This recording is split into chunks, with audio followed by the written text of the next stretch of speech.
সব হারিয়ে নিঃস্ব ডিএনসিসি কাঁচাবাজারের দোকানিরা। চোখে পানি আর বুকে ব্যথা নিয়ে ঘুরে দাঁড়াতে চান তারা, কিন্তু সেটাও বা কতবার। কারণ 2 বছর আগেও এরকম আগুনে হারিয়েছিলেন সব। নিঃস্ব দোকানিরা দ্রুত ডিএনসিসি মার্কেট এলাকা ব্যবসা উপযোগী করে দেওয়ার পাশাপাশি পুনর্বাসনের দাবি জানিয়েছেন। আমাদের সহকর্মী মনিরুল ইসলাম জানাচ্ছেন বিস্তারিত। বাসা থাকতে ভালো লাগে, আমি দোকানের নিজের থেকে ভালোবাসি, নিজের থেকে যত্ন করি। এই দোকানটাই আব্দুল হামিদ 10 বছরেরও বেশি সময় ধরে ব্যবসা করছেন ডিএনসিসি কাঁচা বাজারে। চকলেট ও বিদেশি নানা খাদ্যপণ্য ছিল তার দোকানে। 2 ভাগ্নেকে নিয়ে চালাতেন মেহরাজ এন্টারপ্রাইজ। এখন সব শেষ।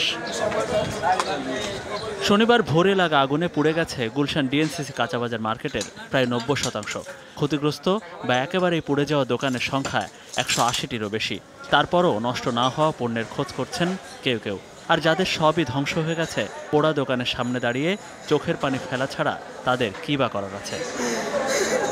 ক্রোকারিজ, খাবার বা প্লাস্টিক পণ্য কিংবা প্রসাধনের দোকান, পুড়তে বাকি নেই কিছুই।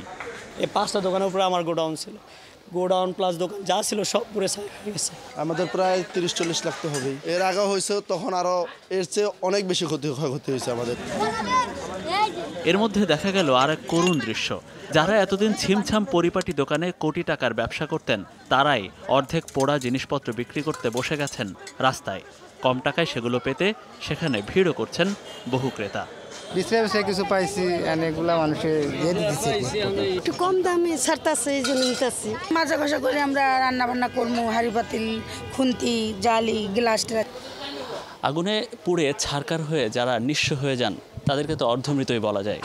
গুলশানের ডিএনসিসি সুপারমার্কেট ও কাঁচাবাজারে এই আগুনে যারা নিঃস্ব হয়েছেন, তারা বলছেন 2 বছর পরপরই এখানে আগুন লাগে। এর দায়ভার মালিকরাও নিতে চান না, একেবারে নিঃস্ব হয়ে যান ভাড়াটিয়া ব্যবসায়ীরা।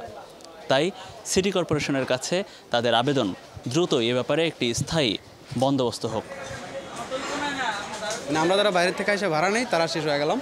যারা পজিশন হোল্ডার হয়তো সাময়িক কিছু চাপার হবে, বাট টুডে অর টুমরো তারা পাবে। অবভিয়াসলি আমাদেরকে এখানে পুনর্বাসন করা হয়। যত দ্রুত 10 থেকে 15 দিনের ভিত্তিতে আমাদের এখানে বসায় নিরীহ মানুষকে ব্যবসা করার সুযোগ করে দেখ।